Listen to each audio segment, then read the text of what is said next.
Hello বন্ধুরা, তোমরা সবাই কেমন আছো? ভিডিও বানাচ্ছে এই সময় চলে আসছে, আমার কথা সবাই বলছে তোমাকেও নিয়ে আসতে হবে ভিডিওতে।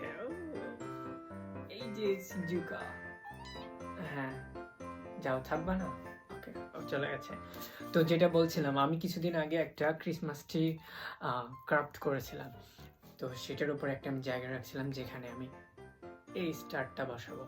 তো এই স্টারটা আমি আজকে বানানো একটু কমপ্লিট করেছি, আর ক্রিসমাস ট্রি বানিয়েছি এবং এই স্টারটা ওর উপরে দেবো। চলো দেখে আসি।